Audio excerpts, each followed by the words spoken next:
ធ្វើប្រហុកម្ដងញ៉ាំរយៈពេល1ឆ្នាំវិលទៅវិលមកដល់ថ្ងៃធ្វើប្រហុកទៀតហើយបងប្អូនអើយតែមិនធ្វើប៉ុណ្ណឹងហើយញ៉ាំ1ឆ្នាំទេណានេះគ្រាន់តែជាផ្នែកមួយដែលខ្ញុំរើសចេញពីការធ្វើផ្អកដោយសារតែត្រីផ្អកដែលសម្រាប់យកមកចាយជាមួយល្ហុងហ្នឹងក៏អស់ហើយជួនពេលដែលយើងទិញត្រីមកនេះគឺមានធំមានតូចចំណែកត្រីរៀលតូចៗគឺយើងយកទៅទុកធ្វើផ្អកហើយត្រីធំគឺយើងរើសចេញទុកធ្វើប្រហុកតែម្ដងទៅប៉ុន្តែសម្រាប់នៅក្នុងវីដេអូនេះគឺខ្ញុំផ្ដោតទៅលើការធ្វើប្រហុកណាបងប្អូនចាសម្រាប់បងប្អូនដែលចង់ចេះពីរបៀបធ្វើប្រហុកចង់ធ្វើនៅផ្ទះខ្លួនឯងអាចមើលវីដេអូនេះបានចំពោះរបៀបធ្វើអាចខុសគ្នាបន្តិចបន្តួចទៅតាមតំបន់ទៅតាមគ្រួសារនីមួយៗចំពោះរបៀបធ្វើប្រហុកនេះដែរគឺខ្ញុំចេះតាមអាក្មេករបស់ខ្ញុំគាត់ធ្វើតែអញ្ចឹងទេត្រីប្រហុកនិងត្រីផ្អកយើងត្រូវតែសម្អាតដូចគ្នាបងប្អូនសម្រាប់នេះខ្ញុំយកដាក់ចូលនៅក្នុងធុងហើយខ្ញុំបុកយកខ្លាញ់ចេញតទាំងអស់បងប្អូនចាបុកឲ្យអស់ហើយត្រីផ្អកនិងត្រីប្រហុកខុសគ្នាត្រង់ថាត្រីប្រហុកយើងយកទៅត្រាំទឹកឲ្យហើមចំពោះត្រីផ្អកបុកហើយយើងនឹងសម្អាតឲ្យស្អាតយើងយកមកប្រឡាក់ជាមួយនឹងអំបិលភ្លាមៗតែម្ដងចំពោះការបុកយកខ្លាញ់ចេញនេះបងប្អូនអាចធ្វើទៅតាមគ្រួសាររៀងៗខ្លួនធ្វើបែបណាស្រួលធ្វើបែបហ្នឹងទៅខ្ញុំប្រើរ៉ែ2បុកនៅក្នុងធុងបុកឲ្យតតែចេញខ្មៅអ៊ីចឹងបងប្អូនចាណាបានវាចេញខ្លាញ់អស់បន្ទាប់ពីយើងបុកចេញខ្លាញ់អស់ហើយគឺយើងចាប់ផ្ដើមយកត្រីនោះមកលាងសម្អាត3 4 5ទឹកទៅឃើញខ្ញុំដាក់ចានដៃទៅ2នេះតែខ្ញុំលាងឆ្លាស់ទឹករហូតទៅបងប្អូនចាលាងមកកញ្ច្រែងឆ្លាស់ទឹកលាងមកកញ្ច្រែងឆ្លាស់ទឹករហូតតទឹកត្រីរបស់យើងសស្រួចហើយយើងចាក់ចូលទៅក្នុងកញ្ច្រែងទុកដើម្បីឲ្យស្រស់ទឹកបន្តិចទើបខ្ញុំយកទៅប្រឡាក់អំបិលចំណែកត្រីប្រហុកយើងក៏លាងសម្អាតដូចគ្នាលាងសម្អាតរួចរាល់យើងដាក់ចូលទៅក្នុងទឹកដែលយើងទុកត្រាំណាចាពិសេសនៅក្នុងវីដេអូនេះខ្ញុំផុសខិតទៅលើការធ្វើប្រហុកអញ្ចឹងចំពោះការធ្វើផ្អកខ្ញុំអត់និយាយលម្អិតអីទេគ្រាន់តែមានសកម្មភាពខ្លះជាប់ជាមួយនៅក្នុងវីដេអូចាចំពោះត្រីផ្អកគឺថាស្រស់ទឹកហើយត្រូវយើងយកមកអំបិលហើយយើងផ្អាប់ទុកតែម្ដងអត់មានចាំបាច់ត្រាំអីទេហើយចូលមកដល់វគ្គនេះគឺប្រហុកដែលខ្ញុំបានត្រាំរយៈពេលមួយយប់ហើយបងប្អូនណាចាតាមពិតទៅយើងដាក់ឲ្យព្រឹកឡើងយើងត្រូវតែមកលាងសម្អាតប្រឡាក់អំបិលហើយប៉ុន្តែដោយសាររវល់តលតារសៀលបងប្អូនអញ្ចឹងចំពោះប្រហុកនេះពេលដែលយើងចាក់ចេញមកយើងលាង5 6ទឹកទៀតមកណានិយាយយូរទៅរៀងចង់រដើនមកទេចានិយាយទៅយើងលាងតតែសាច់ប្រហុកយើងឡើងសបន្ទាប់ពីប្រហុកយើងបានសហើយយើងច្រោះទឹកចេញឲ្យស្ងួតដាច់ទឹកបន្តិចយើងយកមកប្រឡាក់ជាមួយអំបិលចំពោះអំបិលនេះខ្ញុំអត់បានថ្លឹងថាប្រហែលខាំទេបងប្អូនអើយចាបន្ទាប់មកខ្ញុំយកមកចាក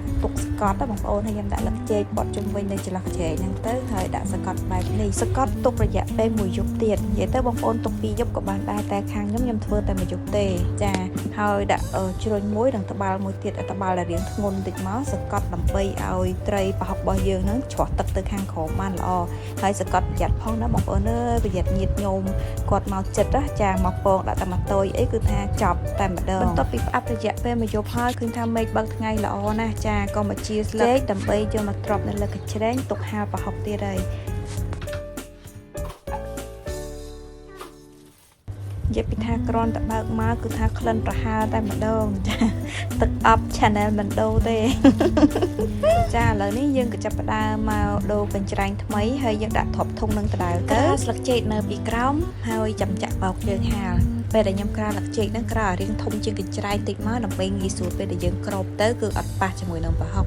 ហើយស្លឹកចេកខាងក្រោមហ្នឹងយើងសកត់ឲ្យរាងភ្លុះទៅដើម្បីឲ្យជាតិទឹកអំបិលហ្នឹងគឺច្រោះធ្លាក់ទៅខាងក្រោមនិយាយបន្តបើកន្លង1សិនដាក់ passion corner ឲ្យលះពងកតិចចាំបញ្ចូលសម្លេងតទៀតមេឃព្រឹកនេះបើកថ្ងៃក៏ល្អដែរប៉ុន្តែនិយាយថាប្រែប្រួលលឿនមែនទេបើកថ្ងៃស្មើនេះតែម៉ោង1ម៉ោង2ហ្នឹងគឺចាប់ផ្ដើមខ្មៅងងឹតទៀតហើយចំពោះការហាលនេះដែរបងប្អូនអើយចាខ្ញុំមានស្បៃនេះមួយចាស្បៃនេះស្បៃមុំយើងអញ្ចឹងយើងដាក់គ្របពីលើខ្ញុំដាក់2ជាន់ការពារកុំឲ្យរុយអាចចោះចូលបាននិយាយទៅការដែលខ្ញុំឲ្យដាក់ស្លឹកចេកធំជាងកញ្ច្រែងនេះគឺដើម្បីអញ្ចឹងឯងយើងគ្របទៅគឺអត់ប៉ះជាមួយប្រហុករបស់យើងអញ្ចឹងពេលខ្លះយើងគ្របស្បៃហើយបើយើងដាក់តែប្រហែសគឺគាត់តូចបាញ់ចូលតែម្ដងតែនៅពេលដែលយើងបានដាក់ខ្ពស់បែបនេះគាត់តូចចូលអត់រួចទេទោះតូចក៏មិនដល់ដែរបន្ទាប់ពីហាលបានប្រហែលជាចាកន្លះម៉ោងជាងមកគឺខ្ញុំមកប្រែប្រហុកព្រោះដោយសាររៀងក្តៅខ្លាំងដែរចាយើងប្រែត្រឡប់ឲ្យរៀងស្ងួតតែមិនចង់បានស្ងួតពេកទេណាចាស្ងួតមកល្មមបានហើយនិយាយពីថាក្រនតបើកយូរថាមកហ្មងចាប៉ុន្តែអត់មានអីទេយើងធ្វើអញ្ចេះទៅគឺអត់មានរុយណាមកចូលចិត្តយើងបានទេចាប់បន្ទាប់ពីយើងបានហាលរយៈពេល1ម៉ោងកន្លះចាឃើញតែប្រហុកស្ងួតនេះល្មមហើយចាពួកដូចនិយាយអញ្ចឹងអត់ចង់បានស្ងួតខ្លាំងពេកទេអញ្ចឹងនៅពេលដែលស្ងួតបានប៉ុណ្ណេះហើយគឺយើងយកមកប្រឡាក់អំបិលថែមទៀតណាចានិយាយទៅធម្មជាតិរបស់ប្រហុកគឺប្រៃបើសិនជាយើងអត់ប្រឡាក់ឲ្យប្រៃដល់ទេគឺធំក្លិនអត់ល្អទេវាមិនខុសពីត្រីផ្អកត្រីម៉ាំដូចគ្នាចំពោះការប្រឡាក់នេះដែរបងប្អូនខ្ញុំក៏មិនបានជាថ្លឹងអីដែរប៉ុន្តែរាល់ពេលដែលយើងប្រឡាក់យើងមើលទៅថាត្រីជាមួយនឹងអំបិលណាចាវាស្មើសាច់គ្នាល្អច ចង់មានន័យថាយើងមើលទៅសាច់ត្រីគឺមានអំបិលច្រើនចាស្មើជាមួយនឹងត្រីហ្នឹងគឺប៉ុណ្ណឹងបានហើយតែតិចថាឃើញអញ្ចឹងទៅថាអូយប្រៃខេះប្រៃឡប់ញ៉ាំកើតអើយអត់ទេបងប្អូនសម្រាប់ប្រហុកចាពេលដែលយើងងុំហើយគឺមុននឹងយើងស្លយើងអីយើងអាចយកទៅលាងក៏បានដែរប៉ុន្តែសម្រាប់ប្រហុកខ្ញុំប៉ុណ្ណេះគឺអត់មានអីចាំបាច់ត្រូវលាងគឺរសជាតិមកឆ្ងាញ់តែម្ដងបន្ទាប់ពីយើងបានប្រឡាក់អំបិលរួចរាល់យើងយកមកដាក់នៅក្នុងកន្លមួយហើយសង្កត់ឲ្យណែនសង្កត់ឲ្យហាប់ចាពេលដែលយើងដាក់ពេញរួចរាល់ហើយជាងរយអំបិលដាក់មុខលើអញ្ចឹងមកបន្ទាប់មកយើងអាចយកទៅបន្តហាលថ្ងៃប៉ុន្តែអត់ថ្ងៃក្តៅពេកទេហាលទាំងកន្លគឺហាលជាមួយនឹងថ្ងៃពេលព្រលឹមហាលប្រែហាលព្រិលយើងយកមកទុក